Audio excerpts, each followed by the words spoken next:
കർത്താവിന്റെ പരിശുദ്ധ നാമത്തിന് നന്ദിയോടെ സ്തോത്രം ചെയ്യുന്നു.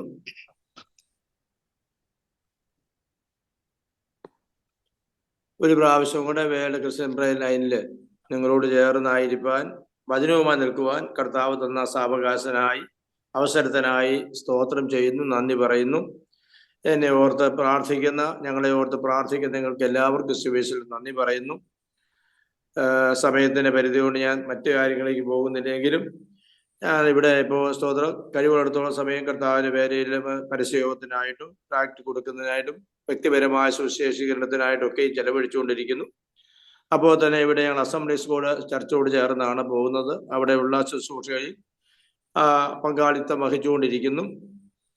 അങ്ങനെ ആണ് കർത്താവ് നടത്തുന്നത്. കാലാവസ്ഥയും ശാരീരികമായ ക്ലേശങ്ങളൊക്കെ ഉണ്ട്, എങ്കിലും ദൈവം തന്റെ കൃപയെ നടത്തുന്നു. അത് ഓർത്ത് സ്തോത്രം ചെയ്യുന്നു. നിങ്ങളുടെ പ്രാർത്ഥനയിൽ ഓർക്കുന്നതുകൊണ്ട് നന്ദി. വീണ്ടും ഓർക്കണമേ എന്ന് അപേക്ഷിക്കുന്നു. വേഗത്തിൽ നമുക്ക് സുപരിചിതമായ ഒരു ചിന്തയിലേക്ക് വരാം. ഫിലിപ്പി ലേഖനം 4-ാം അധ്യായം, അതിന്റെ 5-ാമത്തെ വാക്യം. ഫിലിപ്പി ലേഖനം 4-ാം അധ്യായം 4-ഉം 5-ഉം വാക്യം. കർത്താവിൽ എപ്പോഴും സന്തോഷിപ്പീൻ എന്ന് ഞാൻ പിന്നെയും പറയുന്നു. നിങ്ങളുടെ സൗമ്യത സകല മനുഷ്യരും അറിയട്ടെ. കർത്താവ് വരുവാൻ അടുത്തിരിക്കുന്നു. മതി. കർത്താവിന്റെ പരിശുദ്ധ നാമത്തിന് നന്ദിയോടെ സ്തോത്രം ചെയ്യുന്നു. വളരെ സുപരിചിതമായ വിവിധ ഭാഗമാണ്, നമുക്കെല്ലാം കാണാപ്പാടെ പറയാം. പല നിലയിലുള്ള സന്ദേശങ്ങൾ നമ്മൾ കേട്ടിട്ടുമുണ്ട്. എങ്കിലും അത് ഒരിക്കൽ കൂടെ പരിശുദ്ധാത്മാവ് നമ്മെ ആവർത്തിച്ച് കേൾപ്പിക്കുമ്പോൾ നമ്മുടെ ചിന്തയിലേക്ക് അത് വരണം. സ്തോത്രം. ഇവിടെ അപ്പോസ്തലനായ പൗലോസ് ഫിലിപ്പി ലേഖനത്തിലൂടെ പറയുവാൻ ആഗ്രഹിക്കുന്ന മുഴുവൻ സന്തോഷം എന്ന പദമാണ്. സ്തോത്രം. ഈ ഫിലിപ്പി ലേഖനം എഴുതുമ്പോൾ അതിനകത്ത് 16 പ്രാവശ്യം സന്തോഷം എന്ന വാക്കുണ്ടെന്നാണ് നമുക്ക് മനസ്സിലാക്കാൻ കഴിയുന്നത്. അപ്പോൾ തന്നെ ഈ ലേഖനം എഴുതുമ്പോൾ പൗലോസ് കിടക്കുന്നത് കാരാഗ്രഹത്തിലാണ്. റോമൻ കാരാഗ്രഹത്തിൽ കിടന്നുകൊണ്ടാണ് പൗലോസ് ലേഖനം എഴുതുന്നത്. കാരാഗ്രഹത്തിൽ കിടക്കുന്ന ഒരു വ്യക്തിക്ക് സന്തോഷിക്കാൻ പറയാനും എങ്ങനെ കഴിയും? അതാണ് പൗലോസ് നമ്മെ ഓർപ്പിക്കുന്ന ഒന്നാമത്തെ കാര്യം. അപ്പോൾ ദൈവത്തിന്റെ പൈതലിന്, ദൈവജനത്തിന് സ്തോത്രം, കർത്താവിൽ എപ്പോഴും സന്തോഷിക്കുവാൻ വകയുണ്ട് എന്നതുകൊണ്ട് സന്തോഷിക്കുക എന്നതാണ് പൗലോസിന് ഫിലിപ്പി സഭയോട് പറയുവാനുള്ളത്. നമുക്കറിയാവുന്നതുപോലെ അപ്പോസ്തല പ്രവൃത്തി 16-ാം അധ്യായം 11 മുതലുള്ള വാക്യങ്ങളിൽ ആ ദൈവസഭ ആരംഭിച്ച പശ്ചാത്തലങ്ങൾ നമ്മൾ കാണുവാൻ കഴിയും. ആ ആരംഭ നാളുകളിൽ തന്നെ അപ്പസ്തോലൻ കാരാഗ്രഹത്തിൽ കയറി കിടന്നു. സ്തോത്രം. അടിയും വെടിയും എല്ലാം കൊണ്ടു. സ്തോത്രം. അതേ ആമത്തിൽ കാലിട്ട് പൂട്ടി. അവിടെ അവരെ പ്രാർത്ഥിച്ചപ്പോൾ ദൈവം ചില അത്ഭുതങ്ങൾ ചെയ്തു. അങ്ങനെയൊക്കെയാണ് ആ ദൈവസഭ രൂപപ്പെട്ടത് നമുക്കറിയാൻ കഴിയും. അങ്ങനെ ആ കഷ്ടതയിലൂടെ ആരംഭിച്ച ദൈവസഭയോട് അപ്പോസ്തലന് പിന്നെയും പറയുവാനുള്ളത് സന്തോഷിപ്പിൻ എന്നുള്ളതാണ്. ഈ 4 അധ്യായങ്ങളിലൂടെ പൗലോസ് സന്തോഷിക്കുന്നതും സന്തോഷിക്കുവാൻ പറയുന്നതുമായ കാര്യങ്ങൾ ഒന്ന് ഓർത്ത് ധ്യാനിക്കുവാനാണ് ഞാൻ ആഗ്രഹിക്കുന്നത്. ഒന്നാമത്തെ പദത്തിലേക്ക് വരാം. 1-ാം അധ്യായം, അതിന്റെ സ്തോത്രം 3-ഉം 4-ഉം വാക്യം വായിക്കും. ഞാൻ നിങ്ങൾക്ക് എല്ലാവർക്കും വേണ്ടി കഴിക്കുന്ന സകല പ്രാർത്ഥനയിലും എപ്പോഴും സന്തോഷത്തോടെ പ്രാർത്ഥിച്ചും നിങ്ങളിൽ നല്ല പ്രവൃത്തിയെ ആരംഭിച്ചവൻ യേശു ക്രിസ്തുവിന്റെ നാളോളം അതിനെ തികയ്ക്കും എന്ന് ഉറപ്പായി വിശ്വസിച്ചുമിരിക്കുന്നു. ഒന്ന്, പൗലോസ് പ്രാർത്ഥനയിൽ സന്തോഷിക്കുന്ന മനുഷ്യനാണ്. നമുക്കാർക്കെങ്കിലും പ്രാർത്ഥനയിൽ സന്തോഷിക്കാൻ പറ്റും? സന്തോഷിച്ചുകൊണ്ട് പ്രാർത്ഥിക്കാൻ പറ്റുമോ? ഇപ്പോൾ നാം ആയിരിക്കുന്ന ഈ കാലഘട്ടവും ഇപ്പോൾ നാം ആയിരിക്കുന്ന ഈ സാഹചര്യവും ഒരു തരത്തിൽ നമുക്ക് സന്തോഷം നൽകുന്നതല്ല.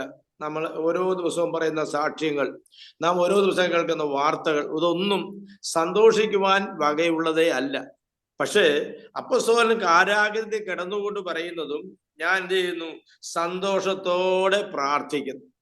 അതിന്റെ കാരണം അതിന്റെ താഴെ പറയുന്നുണ്ട്. എന്താണ്? നിങ്ങളിൽ നല്ല പ്രവൃത്തി ആരംഭിച്ചവൻ യേശു ക്രിസ്തുവിന്റെ നാളോളം അതിനെ തികയ്ക്കുമെന്ന് ഞാൻ ഉറപ്പായി വിശ്വസിക്കുന്നു. അപ്പോൾ കർത്താവിന്റെ ദാസനായ പൗലോസാണ് ഫിലിപ്പിയിൽ പോയി സുവിശേഷം പറഞ്ഞത്. താനാണ് അടികൊണ്ടത്, താനാണ് കാരാഗ്രഹത്തിൽ കിടന്നത്. പക്ഷേ കർത്താവിന്റെ ദാസൻ പറയുന്നത് ഇങ്ങനെയാണ്: നിങ്ങളിൽ നല്ല പ്രവൃത്തി ആരംഭിച്ചത് ഞാനല്ല, സർവശക്തനായ കർത്താവാണ്. അപ്പൊ നമ്മിൽ നല്ല പ്രവൃത്തി ആരംഭിച്ച കർത്താവ് അത് തികയ്ക്കുമെന്നുള്ള ആ ഉറപ്പാണ് പൗലോസ് ഫിലിപ്പിയ സഭയ്ക്ക് നൽകുന്നത്. അങ്ങനെയെങ്കിൽ ഈ പ്രഭാതം ഞാൻ ഓർപ്പിക്കട്ടെ, സ്തോത്രം, നാം ഓരോരുത്തരും കർത്താവിലായതും ഈ ആത്മീയ ബന്ധത്തിലായതെല്ലാം കർത്താവ് മുഖാന്തരമാണ്. കർത്താവ് ആണ് അതിന്റെ പുറകിൽ പ്രവർത്തിച്ച അതേ മുഖാന്തരം എന്ന് പറയുന്നത്.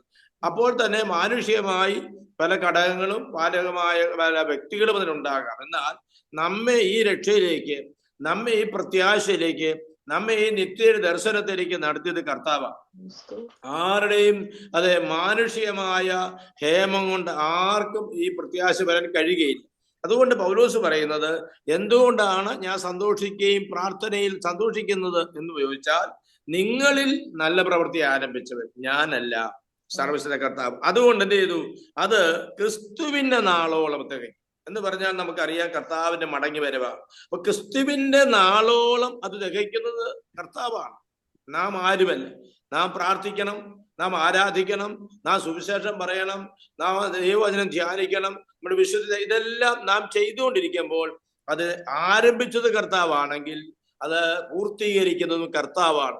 അതുകൊണ്ട് അതിന്റെ മുമ്പിൽ വരുന്ന പ്രതിസന്ധികളും പ്രയാസങ്ങളും വെല്ലുവിളികളും എല്ലാം കണ്ട് നാം നിരാശരാകാതെ ക്ഷീണിച്ചു പോകാതെ അത് കർത്താവിൽ എപ്പോഴും സന്തോഷിക്കുകയും സന്തോഷത്തോടെ പ്രാർത്ഥിക്കുകയും ചെയ്യുന്നവരാകണം എന്നാണ് അപ്പോസ്തലൻ ഒന്നാമതായി ഓർപ്പിക്കുന്നത്. സ്തോത്രം.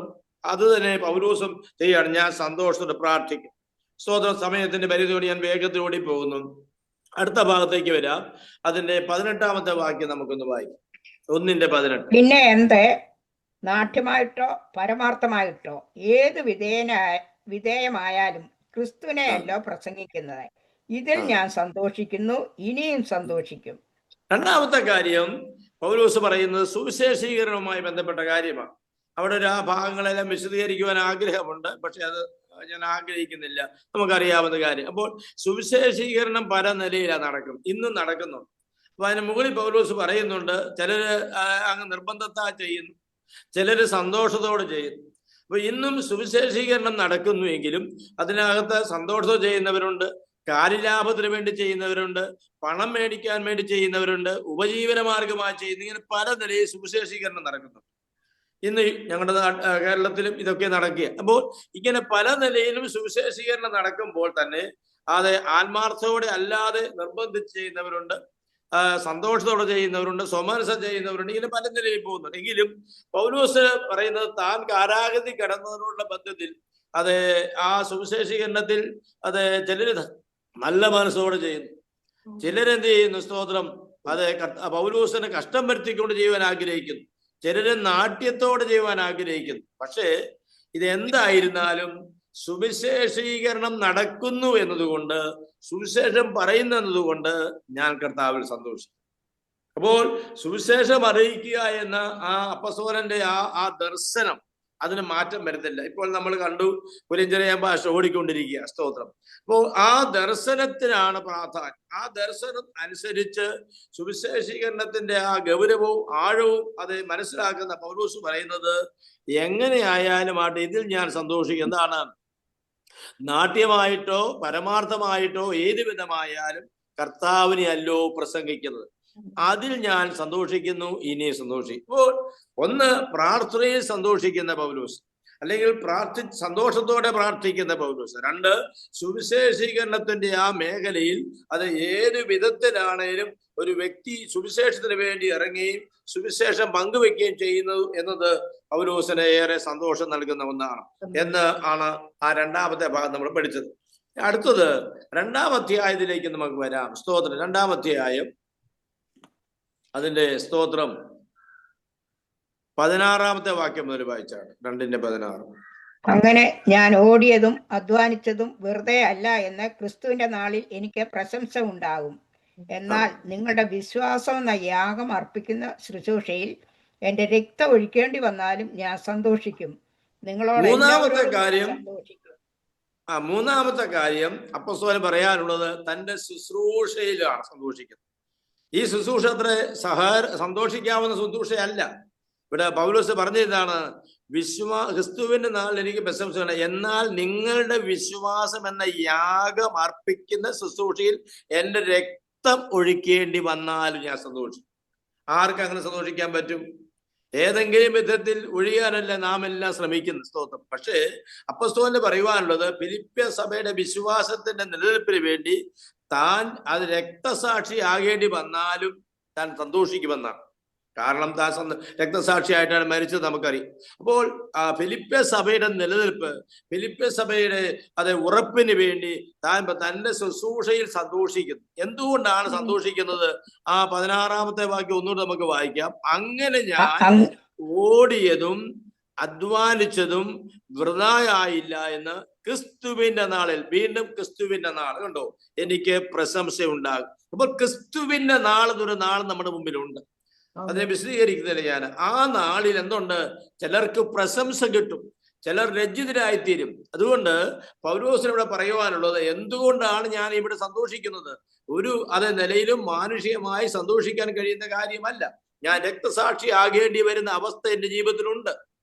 പക്ഷേ എങ്കിൽ ക്രിസ്തുവിന്റെ നാളിൽ ഞാൻ അധ്വാനിച്ചതും ഓടിയതൊന്നും വൃഥാവായില്ല എന്ന് എനിക്ക് പ്രശംസ ഉണ്ടാകും എന്നതുകൊണ്ട് നിങ്ങളുടെ വിശ്വാസം എന്ന യാഗം, പുതിയ നിയമത്തിലെ ഒരു യാഗമാണ് വിശ്വാസം എന്ന യാഗം.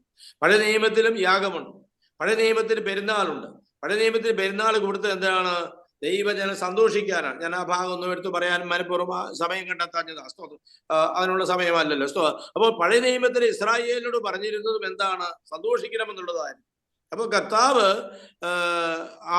ആ സന്തോഷം അവിടെ കൊടുത്തപ്പോൾ പഴയ നിയമം നിഴലായിരിക്കുമ്പോൾ പുതിയ നിയമം പൊരുളായി മാറി. ആ പൊരുളായ കർത്താവിനെ പഴയ നിയമത്തിലുള്ള വിശുദ്ധന്മാർ ആത്മാവിൽ കണ്ടുകൊണ്ട് യാഗമർപ്പിക്കുകയും ആത്മാവിൽ കണ്ടുകൊണ്ട് സന്തോഷിച്ചുകൊണ്ട് പ്രാർത്ഥിക്കുകയും ചെയ്യുന്ന സ്ഥാനത്ത് പുതിയ നിയമത്തെ നാം എന്ത് ചെയ്യുന്നു? പൊരുളായ കർത്താവിനെ ആത്മാവിൽ നമുക്ക് വേണ്ടി ചെയ്ത ആ കാൽവരിയുടെ യാഗപീഠത്തെ ആത്മാവിൽ കണ്ടുകൊണ്ട് വിശ്വാസത്താൽ വീണ്ടും നമ്മൾ ആരാധിക്കുക. ആ കർത്താവിന്റെ പ്രത്യക്ഷതയെ അവിശ്വാസം കണ്ടുകൊണ്ട് ആരാധിക്കുന്നു. ഇവിടെ അതുകൊണ്ട് പറയുകയാണ്, സുവിശേഷീകരണം എന്ന് പറയുന്നത് എളുപ്പമുള്ള കാര്യമല്ല. വടക്കേണ്ടിയില് ദൈവദാസന്മാരുമായി സംസാരിച്ച് നമുക്കറിയാം. വടക്കേണ്ടിയിൽ പോയിട്ടുള്ളവർക്കെല്ലാം അതറിയാം. സ്തോത്രം. ആ സ്ഥാനത്ത് പൗലോസോട് പറയുകയാണ്, സ്തോത്രം, ആ വിശ്വാസം എന്ന യാഗം അർപ്പിക്കുന്ന ശുശ്രൂഷയിൽ എന്റെ രക്തം ഒഴിക്കേണ്ടി വന്നാലും ഞാൻ സന്തോഷിക്കും, നിങ്ങളോട് എല്ലാവരോടും കൂടെ സന്തോഷിക്കും, അങ്ങനെ തന്നെ നിങ്ങളും സന്തോഷിപ്പീൻ. കണ്ടോ, എന്നോടുകൂടെ സന്തോഷം. അപ്പോൾ സുവിശേഷീകരണമായ സ്വതന്ത്രം നമ്മുടെ ആത്മീയ ജീവിതത്തിലും കർത്താവുമായുള്ള ബന്ധത്തിലും കർത്താവിന്റെ വേലയുടെ മഹത്വം ഏതെല്ലാം വിധ പ്രയാസങ്ങളും പ്രതിസന്ധികളും ഉണ്ടായാലും സന്തോഷിക്കുവാൻ കഴിയണം. ഇപ്പോൾ കർത്താവിന്റെ ദാസി വന്നമ്മ ജോർജ് പറഞ്ഞത്, സ്തോത്രം, അവിടുത്തെ സാഹചര്യങ്ങളെ കുറിച്ചാണ്. സ്തോത്രം. അപ്പോൾ ഏതു ദൈവസഭയിൽ ചെന്നാലും ചില വർഷങ്ങൾ സഭാ ശുശ്രൂഷ ചെയ്തിട്ടുള്ളവനായതുകൊണ്ട് എനിക്കത് അറിയാം. ഒന്നും നമുക്ക് അനുകൂലമല്ല, എല്ലാം നമുക്ക് പ്രതികൂലമാണ്. എല്ലാം പ്രതികൂലമാണെങ്കിലും അനുകൂലമായ ഒരാളുണ്ട്, അതാണ് കർത്താവ്. അതുകൊണ്ടാണ് പൗലോസ് റോമാലേഖനത്തിൽ ചോദിച്ചത്, ദൈവം അനുകൂലമെങ്കിൽ പ്രതികൂലമാണ്. ദൈവം അനുകൂലമായിരിക്കുന്നുവോ എന്നാണ് നമ്മൾ നോക്കേണ്ടത്. നാം ദൈവത്തിന് വേണ്ടി ദൈവഹിത പ്രകാരം ചെയ്യുന്നുവോ എന്ന് നോക്കേണ്ടിയിരിക്കുന്നു. ഈ കാലഘട്ടത്തിലെ സ്തോത്രം സാധാരണ ജനത്തിന് സ്തോത്രം അവരെ വിശ്വാസത്തെ ഉറപ്പിക്കാൻ ഈ കാലഘട്ടത്തിൽ ദൈവസഭയ്ക്കും ശുശ്രൂഷകന്മാർക്കും കഴിയുന്നില്ല. അവരെ സ്തോത്രം താൽക്കാലികമായ കാര്യങ്ങൾ പറഞ്ഞ് സന്തോഷിപ്പിച്ച് കടന്നു പോകുന്നവരാണ് പല ശുശ്രൂഷകന്മാർ. അനേക ദൈവസഭകളിൽ യഥാർത്ഥമായ വചന ശുശ്രൂഷയില്ല. ഹല്ലേലൂയ. ഒരു കൊച്ചു ദൂത് പറഞ്ഞ് കൈയടിച്ച് സന്തോഷിപ്പിച്ച് വിടുകയാണ്. എന്നാൽ അതല്ല, വചനത്തിൽ ഉറപ്പിക്കുകയാണെങ്കിൽ ജനം വചനത്തിൽ നിൽക്കും. വചനത്തെ സ്തോത്രം പറഞ്ഞവരെ മനസ്സിലാക്കേണ്ടവർ മനസ്സിലാക്കിയാൽ ജനം അംഗീകരിക്കും. സ്തോത്രം. ഇന്ന് അനേക ദൈവസഭകൾ അതില്ല എന്നത് യാഥാർത്ഥ്യമാണ്. ഇവിടെ ഞാൻ മടങ്ങി വരട്ടെ. ക്രിസ്തുവിന് നാൾ എനിക്ക് പ്രശംസ ഉണ്ടാകും എന്നതുകൊണ്ട് രക്തമൊഴിക്കേണ്ടി വന്നാലും ഞാൻ സന്തോഷിക്കും. ഹല്ലേലൂയ. ചുമ്മാതൊക്കെ സന്തോഷിക്കുകയല്ല. അതിന് തൊട്ട് മുകളിൽ നമ്മൾ വായിക്കുന്നത് എന്താണ്? ഈ വക്രതയും കോട്ടമുള്ള തലമുറയുടെ നടുവിൽ നിങ്ങൾ അനന്യരും പരമാർത്ഥികളും ദൈവത്തിന്റെ നിഷ്കളങ്ക മക്കളും ആകേണ്ടതിന് എല്ലാ പിറുപിറുപ്പും വാദവും കൂടാതെ ചെയ്യുവീൻ. അപ്പൊ ഒരു കൂട്ടര് കർത്താവിന്റെ വേലയിൽ എന്ത് ചെയ്തുകൊണ്ടിരിക്കുന്നു? കഷ്ടത വരുമ്പോൾ പിറുപിറുപ്പും വാദവും ഒക്കെയും ഉയർത്തിക്കൊണ്ടിരിക്കുക. അവിടെയാണ് പൗലോസ് പറയുന്നത്, ഇനി എന്റെ രക്തം ഇവിടെ ഒഴിക്കേണ്ടി വന്നാലും, ഞാൻ രക്തസാക്ഷി ആകേണ്ടി വന്നാലും ഞാൻ സന്തോഷിക്കും. എങ്ങനെ സന്തോഷിക്കാൻ പറ്റുമോ നമ്മൾ ഈ പറയുന്നത്? അതാ പൗലോസ് പറഞ്ഞത്, ക്രിസ്തുവിന്റെ നാളിൽ എനിക്കൊരു പ്രശംസ ഉണ്ടാകും. അതുകൊണ്ടാണ് തിമോഥെയോസിന്റെ ലേഖനം അവസാനിപ്പിക്കുന്നത്, ഞാൻ നല്ല പോർ പൊരുതു, ഓട്ടം തികച്ചു, വിശ്വാസം കാത്തു, നീതിരകരം എനിക്കായി വെച്ചിരിക്കുന്നു. കേട്ടോ, ആ പ്രതീക്ഷ തന്നെ മുമ്പിൽ കണ്ടുകൊണ്ട്, ആ പ്രതിഫലം മുൻപിൽ കണ്ടുകൊണ്ട് ഇവിടെ കഷ്ടതയുടെ തീച്ചൂളയിൽ രക്തമൊഴിക്കേണ്ടി വന്നാലും സന്തോഷിക്കും എന്ന് പറയുന്ന ഭക്തൻ. അതാണ് താൻ മൂന്നാമതെ സന്തോഷിക്കുന്നത്. നാലാമത്തെ കാര്യം, 3-ാം അധ്യായം അതിന്റെ 1 മുതൽ നമുക്ക് വായിക്കും, 3 വരെ. ഒടുവിൽ എൻ്റെ സഹോദരന്മാരെ, കർത്താവിൽ സന്തോഷിപ്പീൻ. അതേ കാര്യങ്ങൾക്ക് പിന്നെയും എഴുതുന്നതിൽ എനിക്ക് മടുപ്പില്ല. നിങ്ങൾക്ക് അത് ഉറപ്പാകുന്നു. നായ്ക്കളെ സൂക്ഷിപ്പീൻ, ആകാത്ത വേലക്കാരെ സൂക്ഷിപ്പീൻ, വിവേചനക്കാരെ സൂക്ഷിപ്പീൻ. നാമല്ല പരിച്ഛേദനക്കാർ ദൈവത്തിൻ്റെ ആത്മാവ് കൊണ്ട് ആരാധിക്കുകയും ക്രിസ്തുയേശുവിൽ പ്രശംസിക്കുകയും ജഡത്തിൽ ആശ്രയിക്കാതിരിക്കുകയും ചെയ്യുന്ന നാം തന്നെ. ആമേൻ. 4-ാമത്തെ കാര്യം, ആരാധനയിൽ സന്തോഷിക്കുന്ന പൗലോസ്. ആരാധനയെ സന്തോഷിക്കുന്നു. സ്തോത്രം. അവിടെ 2-3 കൂട്ടരെ സുവിശേഷ വേലക്കാരുമായി ബന്ധപ്പെട്ട് പഠിപ്പിക്കുന്നുണ്ട്. അതിലേക്ക് ഞാൻ പോകാൻ ആഗ്രഹിക്കുന്നില്ല. അപ്പോൾ യഥാർത്ഥ സത്യാരാധനക്കാരനെ സന്തോഷിക്കാൻ കഴിയും. അവൻ എന്ത് ചെയ്തുകൊണ്ടിരിക്കണം? സന്തോഷത്തോടെ ദൈവത്തെ ആരാധിക്കണം. അവന്റെ മുമ്പിലുള്ളതായ പ്രതിസന്ധികളും പ്രയാസങ്ങളും പ്രതികൂലങ്ങളെയും ആകാത്ത വേലക്കാരും നായ്ക്കളുമായിരിക്കുന്ന ശുശ്രൂഷകന്മാരും ഒക്കെയുമുള്ള ഈ സമൂഹത്തിൽ ആത്മാവിൽ സന്തോഷിച്ചുകൊണ്ട് ദൈവത്തെ ആരാധിക്കുന്ന പൗലോസ്. അപ്പോൾ ആരാധന എന്ന് പറയുന്നത് അത് സന്തോഷത്തിൻ്റെതാണ്. ദൈവത്തെ ആരാധിക്കുകയാണ്. പലപ്പോഴും ഈ ആരാധന എന്നുള്ള പദം പല നിലയിൽ വ്യാഖ്യാനിക്കപ്പെടും. എന്താണ്? സ്തോത്രം. വിടുതലിന് വേണ്ടിയുള്ള ഒരു മരുന്നായിട്ടാണ് നാം പലപ്പോഴും ആരാധനയെ കാണാം. സ്തോത്രം.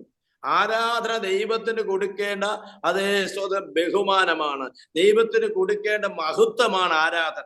അത് വിടുതൽ കിട്ടിയാലും വിടുതൽ കിട്ടിയില്ലേലും ആരാധിക്കണം. അതാണ് എബ്രായ ബാലന്മാർ പറഞ്ഞത്, അവൻ ഞങ്ങളെ വിടിവിച്ചാലും വിടിവിച്ചില്ലേലും.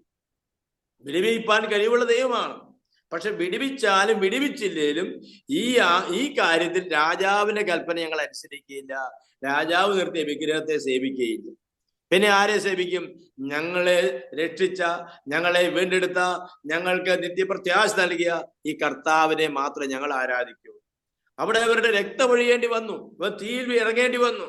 പക്ഷെ വിടിവിച്ചു എന്നുള്ള മറ്റൊരു കാര്യം. അപ്പൊ എന്നതുപോലെ ആരാധന എന്നത് അതിപ്രധാനമാണ്. അത് പെറുപെറുത്തുകൊണ്ടല്ല, നിരാശപ്പെട്ടുകൊണ്ടല്ല, ഇങ്ങനെ വന്നല്ലോ, പെന്തക്കോസിൽ പോയതുകൊണ്ട് എനിക്ക് കഷ്ടമായി പോയല്ലോ എന്ന് പറഞ്ഞുകൊണ്ട് ആരാധിക്കുന്ന പൗലോസ് അല്ല. പിന്നെ ഒരു കാലത്ത് യഹൂദ മതത്തിന് വേണ്ടി വീറോടെ നിന്ന പൗലോസ്, ആ മതത്തിന്റെ ഉപദേശങ്ങൾക്കും ആചാരങ്ങൾക്കും വേണ്ടി ശക്തിയോട് നിന്ന പൗലോസ്, സത്യം അറിഞ്ഞപ്പോൾ, കർത്താവ് പറഞ്ഞ പോലെ സത്യം അറിഞ്ഞപ്പോൾ സത്യത്തിന് വേണ്ടിയും താൻ വീറോടെ നിന്നു. അതുകൊണ്ട് പറയുകയാണ്, ഞാൻ എന്ത് ചെയ്യുന്നു? ആരാധന സന്തോഷിക്കും. അവിടെ വിച്ഛേദനക്കാരുണ്ട്, പരിച്ഛേദനക്കാരുണ്ട്, നായ്ക്കലുണ്ട്. അവരെല്ലാം ആ നിലയിൽ പോകുമ്പോൾ പൗലോസ് അപ്പോസ്തലൻ പറയുകയാണ്, ഞാൻ ആരാധനയെ സന്തോഷിക്കുന്നു. അതാണ് ദൈവത്തിന്റെ ജീവിതത്തിൽ ഏറ്റവും സന്തോഷിക്കേണ്ട അടുത്ത പദം. സ്വന്തം ആരാധിക്കുന്നത്. സന്തോഷത്തോടെ ആരാധിക്കും. ഭാരങ്ങൾ ഇറക്കി വെക്കുന്ന സ്ഥലമാണ്, സങ്കടങ്ങളെല്ലാം മാറ്റിവെക്കുന്ന സ്ഥലമാണ്. കർത്താവുമായുള്ള ആ ബന്ധത്തിൽ ആരാധനയും സ്തുതിയുടെയും സ്തോത്രത്തിന്റെയും യാഗങ്ങൾ ദൈവത്തിൽ എത്തുമ്പോൾ നമ്മിലേക്ക് നാം അറിയാതെ ആശ്വാസം ഇറങ്ങി വരും, നാം അറിയാതെ സമാധാനം ഇറങ്ങി വരും. അതുകൊണ്ടാണ് പൗലോസ് പറഞ്ഞത്, സ്തോത്രം. അതുകൊണ്ടാണല്ലോ ഫിലിപ്പിയൻ സഭയിൽ തന്നെ ഫിലിപ്പിയിലെ പ്രവർത്തനം ആരംഭിക്കുമ്പോൾ അപ്പോസ്തലപ്രവൃത്തി 16-ാം അധ്യായത്തിൽ അവർ കാരാഗ്രഹത്തിൽ കിടന്നു. നമ്മളവിടെ വായിക്കുന്നത്, അവർ പ്രാർത്ഥിച്ചു, ആരാധിച്ചു. കേട്ടോ, അവർ പ്രാർത്ഥിച്ചു, അവർ ആരാധിച്ചപ്പോൾ അവരുടെ ചങ്ങല അഴിഞ്ഞു മാറി, കാരാഗ്രഹത്തിന്റെ വാതിൽ തുറന്നു. അത് തുറക്കാൻ വേണ്ടിയിട്ടല്ല അവർ ആരാധിച്ചത്, ചങ്ങല അഴിയാൻ വേണ്ടിയല്ല അവർ ആരാധിച്ചത്. അവരാ പ്രതികൂലത്തിലും ദൈവത്തെ പാടി മഹത്വപ്പെടുത്തിയപ്പോൾ ദൈവം അവിടെ അത്ഭുതം ചെയ്തു. അപ്പോൾ ചങ്ങല അഴിയാൻ വേണ്ടി പ്രാർത്ഥിക്കുകയല്ല, ചങ്ങല അഴിയാൻ വേണ്ടി ആരാധിക്കുകയല്ല, പക്ഷെ അതിനകത്ത് കിടന്നപ്പോഴും പെറുപെറുക്കാതെ, സ്വതം അങ്ങോട്ടും ഇങ്ങോട്ടും തമ്മിൽ കുറ്റം പറയാതെ, സ്വതം ദൈവത്തെ അവർ സന്തോഷത്തോടെ ആരാധിക്കും. അതേ പൗലോസ് പിന്നെയും പറയുകയാണ്, നിങ്ങൾ ദൈവത്തെ ആത്മാവ് കൊണ്ട് ആരാധിക്കുന്നവൻ സന്തോഷിക്കുന്നവരായിരിക്കും. ജഡത്തിൽ ആശ്രയിക്കുന്നില്ല, ഞാൻ ദൈവത്തിൽ അപ്പോൾ ആരാധന സന്തോഷത്തിൻ്റെതാണ്, ദൈവത്തിന് കൊടുക്കുന്നതാണ്. അത് ദൈവത്തിന് സന്തോഷത്തിൽ ചെയ്യേണ്ട ഒരു കാര്യമാണ്. അവൻ വിടിവിച്ചാലും വിടിവിച്ചില്ലേലും ആ ദൈവത്തെ ആരാധിക്കുന്നവനെ ഭക്തന്മാരെ പോലെ ആരാധന ദൈവത്തിന് കൊടുക്കുന്നതാകയാൽ അത് സന്തോഷത്തോടെ ചെയ്യുവാൻ നമുക്ക് കഴിയണം. സ്തോത്രം. ഞാൻ അവസാനിപ്പിക്കട്ടെ. അവസാനം നമ്മൾ വായിച്ച കുറിവാക്യത്തിലേക്ക് വീണ്ടും വരാം. നമുക്ക് വീണ്ടും വരാം. കർത്താവിൽ എപ്പോഴും സന്തോഷിപ്പീൻ എന്ന് ഞാൻ പിന്നെയും പറയുന്നു. നിങ്ങളുടെ സൗമ്യത സകല മനുഷ്യരും അറിയട്ടെ, കർത്താവ് വരുവാൻ അടുത്തിരിക്കുന്നു. ആമേൻ. ഏറ്റവും അവസാനമായി പറയാനുള്ളത് നമുക്ക് സന്തോഷിക്കേണ്ട കാര്യം കർത്താവിൽ എപ്പോഴും സന്തോഷിപ്പിൻ എന്ന് ഞാൻ പിന്നെയും നിങ്ങളോട് പറയാം. എന്താണ്? കർത്താവ് വരുവാൻ അടുത്തിരിക്കുന്നു. കർത്താവ് വരുവാൻ അടുത്തിരിക്കുന്നു. നിന്റെയും കഷ്ടങ്ങൾ മാറുവാൻ സമയമായിരിക്കുന്നു. ഈ ലോകവാസത്തിന്റെ നിമിഷങ്ങൾ എണ്ണിയിരിക്കുന്നു. ലോകം അങ്ങോട്ടേക്ക് കടിപിടി കൂടുന്നു, യുദ്ധങ്ങൾ നടക്കുന്നു. ഇതെല്ലാം സംഭവിക്കുമ്പോൾ ഓർത്തുകൊള്ളുക, കർത്താവ് പറഞ്ഞത് ഞാൻ ഇതാ വേഗം വരുന്നു. അപ്പോൾ ഈ കാലഘട്ടത്തില് സ്തോത്രം നാം കാണുന്നത് പോലെ യുദ്ധങ്ങളും പ്രശ്നങ്ങളും വർദ്ധിച്ചു വരുമ്പോൾ പ്രിയമുള്ളവരെ, കർത്താവ് ഇതൊക്കെയും ഈറ്റുനോവിന്റെ ആരംഭമാണ്. വിശുദ്ധ സുവിശേഷം നമ്മൾ പഠിക്കുമ്പോൾ കർത്താവ് പറയുന്ന ഒരു വിഷയമുണ്ട്, അത്തിയെ നോക്കി ഉപമ പഠിപ്പിൻ. അത് തളിർത്തിരിക്കുന്നു. നമുക്കറിയാവുന്ന കാര്യമാണ്, ചരിത്രവും പശ്ചാത്തലവും അറിയാം. യഹൂദൻ എന്ന അത്തി തളിർത്തിരിക്കുകയാണ്. കർത്താവ് വരുന്ന സമയമായി. അതിന്റെ ഒന്നാമത് ലക്ഷണമാണ് നോഹയുടെ കാലം പോലെ മനുഷ്യപുത്രന്റെ കാലം, യൂത്തിന്റെ കാലം പോലെ മനുഷ്യപുത്രന്റെ കാലം. നമ്മൾ ആ കാലത്ത് നിൽക്കുകയാണ്. സ്തോത്രം. അതുകൊണ്ട് കർത്താവ് അവിടെ തന്നെ പറയുന്നുണ്ട്, നിനയാത്ത നാടിയിൽ മനുഷ്യപുത്രന് വരുന്നോണ്ട് നിങ്ങളും ഒരുങ്ങിയിരിപ്പീൻ. കർത്താവ് പറഞ്ഞ വാക്ക് മാറിയിട്ടില്ല. എന്ത് പറഞ്ഞിട്ടുണ്ടോ അതൊന്നും മാറിയിട്ടില്ല. കർത്താവ് പറഞ്ഞത് മാറിയിട്ടില്ല. പ്രവാചകന്മാർ പറഞ്ഞത് മാറാം. നമ്മൾ കണ്ട ദർശനങ്ങൾക്ക് മാറ്റം വരാം, നമ്മൾ കണ്ട വെളിപ്പാടുകൾക്ക് മാറ്റം വരാം. പക്ഷെ കർത്താവ് പറഞ്ഞ വാഗ്ദത്തങ്ങൾക്കൊന്നും മാറ്റം വരികയില്ല. അതുകൊണ്ട് കർത്താവ് പറഞ്ഞത്, ഞാൻ നിനയാത്ത നാഴിയിൽ വരുന്നു, അതുകൊണ്ട് നിങ്ങൾ ഒരുങ്ങിയിരിപ്പീൻ എന്ന് പറഞ്ഞതുപോലെ ഇവിടെ പൗലോസിന് പറയാനുള്ളത്, കർത്താവ് വരുവാൻ അടുത്തിരിക്കുന്നു. അതുകൊണ്ട് കർത്താവിനെ സന്തോഷിപ്പിക്കും. അപ്പോൾ നാം പ്രതീക്ഷിക്കുന്ന കാര്യം, ഈ ലോകത്തിന് താൽക്കാലികമായ ജീവിതമാണത്. സ്തോത്രം. നാം പാടിയതുപോലെ ഇത് മണ്ണെ പ്രതി മാണിക്യം പിടിയാനുള്ളതല്ല. ദൈവദാസനായ CS മാത്യൂസ് പാസ്റ്റർ എഴുതിയ പാട്ടാണ്. അതാണ് ഞാൻ കേട്ടിട്ടുള്ളത്. തന്റെ മക്കള് സ്തോത്രം 6 7 മക്കളെ മരിച്ചു മാറ്റിയപ്പോൾ അതിനകത്ത് ദുഃഖിക്കാതെ താൻ എഴുതിയ പാട്ടാണെന്നാണ് ഞാൻ കേട്ടിരിക്കുന്നത്. മണ്ണെ പ്രതി ഈ മാണിക്ക് ഞാൻ വിടുകയില്ല. കഴിഞ്ഞ ഞായറാഴ്ച ഞാൻ ഈ ദൂത് അവിടെ പറഞ്ഞതാണ്. ഈ പാട്ട് ഞാൻ ചർച്ചിൽ പാടിയതാണ്. സ്തോത്രം. അപ്പോൾ പ്രിയമുള്ളവരെ, ഇത് മണ്ണാണ്. നാം പറയുന്ന എല്ലാ കാര്യവും, നിലവിളിക്കുന്ന എല്ലാ വിഷയവും ഈ മണ്ണിന് വേണ്ടിയുള്ളതാണ്, ഇവിടുത്തെ ജീവിതത്തിന് വേണ്ടിയുള്ളതാണ്. അതിനുവേണ്ടി അല്ലാതെ ഒന്നിനും നമ്മൾ നിലവിളിക്കുന്നില്ല. കർത്താവിന് പറയുവാൻ ഒന്നുകളേ ഉള്ളൂ. സ്തോത്രം. ഞാനിതാ വരാൻ അടുക്കൽ വാതിക്കലായിരിക്കുന്നു. അതുകൊണ്ട് നിങ്ങൾ സന്തോഷിപ്പിൻ. നിന്റെ കഷ്ടത മാറുന്ന ദിനങ്ങൾ, നിന്റെ വേദന മാറുന്ന ദിനങ്ങൾ, നിന്റെ കണ്ണുനീരൊപ്പം ദിനങ്ങൾ വേഗത്തെ അടുത്ത് വരാൻ പോകുന്നത് കൊണ്ട്, കർത്താവ് വരുവാൻ അടുത്തിരിക്കുന്നതുകൊണ്ട് സന്തോഷിപ്പിൻ. അതിന് തൊട്ട് താഴെ നമ്മൾ വായിക്കുന്നുണ്ട്, ഒന്നിനേക്കും വിചാരപ്പെടണം. കണ്ടോ, നമ്മുടെ ജീവിതത്തിന്റെ പ്രതിസന്ധികളെ കുറിച്ച് ഒന്നിനേക്കും വിചാരപ്പെടണമെന്ന് കർത്താവ് പറയുമ്പോൾ, അല്ലെങ്കിൽ പൗലോസ് പറയുമ്പോൾ, സ്തോത്രം, കർത്താവ് വരുവാൻ അടുത്തിരിക്കുന്നു. നാം അതിനുവേണ്ടി പോകാൻ ഒരുങ്ങണം. സംഭവങ്ങളെല്ലാം നമ്മൾ മനസ്സിലാക്കാം. വചനം അറിയാവുന്നവർക്കറിയാം, ഈ കാണുന്നതും കേൾക്കുന്നതിന്റെ എല്ലാം പുറകിൽ ദൈവീ ഇടപെടലുണ്ട്. സ്തോത്രം. അതുകൊണ്ട് നമ്മൾ പ്രാർത്ഥിക്കാതിരിക്കണമെന്നല്ല പറഞ്ഞത്. യുദ്ധം നിർത്തൽ ചെയ്യപ്പെടേണ്ടത് ആവശ്യമാണ്. യുദ്ധമാർക്ക് സന്തോഷം കൊടുക്കുന്നതല്ല, യുദ്ധമാർക്ക് സമാധാനം കൊടുക്കുന്നതല്ല. പക്ഷെ ഇതൊക്കെ കാണുമ്പോൾ ഈ ലോകത്തിലുള്ള ജനം കർത്താവിലേക്ക് തിരിയണം. ഉന്നതന്മാർ തിരിയണം. ഭരണാധികാരികൾക്ക് ബോധമുണ്ടാകണം. അത് നമുക്ക് പ്രാർത്ഥിക്കാൻ ബാധ്യസ്ഥരാണ്. ദൈവമക്കൾ ഇപ്പോഴും ലോകത്തിലാണ്. ദൈവദാസന്മാർ ലോകത്തിലാണ്. സ്തോത്രം. ആ വശത്തിൽ ലോകത്തിൽ നിന്ന് വിട്ട് കർത്താവിന്റെ വരവേണ്ടി ഒരുങ്ങുക എന്ന യാഥാർത്ഥ്യം നമ്മൾ തിരിച്ചറിയണം. കർത്താവാണ് നമുക്ക് ഒന്നാം നിരയായി നിത്യതയ്ക്ക് ചേർത്തത്. 1 കൊരിന്ത്യർ ലേഖനം 15-ാം അധ്യായം 20-ാമത്തെ വാക്യം ഒന്ന് വായിക്കാമോ? 1 കൊരിന്ത്യർ 15:20. എന്നാൽ ക്രിസ്തു നിദ്ര കൊണ്ടവരിൽ ആദ്യ ഫലമായി മരിച്ചവരുടെ ഇടയിൽ നിന്ന് ഉയർത്തിരിക്കുന്നു. മനുഷ്യൻ മൂലം മനുഷ്യരുടെ പുനരുദ്ധാനവും മനുഷ്യൻ മൂലം ഉണ്ടായി. മതി സ്തോത്രം. അപ്പോ ഒന്നാം ഫലമായി അല്ലെ ആദ്യ ഫലമായി ക്രിസ്തു മരിച്ചവരുടെ നിന്നും ഉയർത്തെഴുന്നേറ്റിരിക്കുന്നു. രണ്ടാം നിരയിൽ ദൈവത്തിന്റെ സഭ വിശുദ്ധന്മാരാണ്. സ്തോത്രം. ആ വാക്യത്തിലേക്ക് പോകുന്നില്ല, അതിനകത്ത് വായിക്കുമ്പോൾ കാണുവാൻ കഴിയും. അപ്പോ ഒന്നാം നിര ക്രിസ്തു മാത്രമാണ്. അതാണ് നമ്മുടെ ഉറപ്പെന്ന് പറയുന്നത്. ക്രിസ്തു എതിയത് ആദ്യ ഫലമായി ഉയർത്തെഴുന്നേറ്റു. ആ ഉറപ്പ് അതുകൊണ്ട് നമുക്കുണ്ട്. രണ്ടാം നിരയിൽ അവന്റെ വിശുദ്ധന്മാരുണ്ട്. സ്തോത്രം. ദൈവത്തിന്റെ സഭയാണ് രണ്ടാം നിരയിൽ. അതിനുശേഷമാണ് മറ്റുള്ളവരെല്ലാം കടന്നു വരുന്നത്. അതുകൊണ്ട് നമ്മുടെ ഉറപ്പ് മാറിപ്പോകണ്ട. കർത്താവ് പറഞ്ഞ പോലെ അവൻ ഇവിടെ ജനിച്ചു, ഇവിടെ വളർന്നു. അതെ 33 തിരുവയസ് വരെയും അതെ വരുവാനുള്ള മെസ്സിയ താൻ തന്നെയാണ് പ്രൂഫ് ചെയ്തു.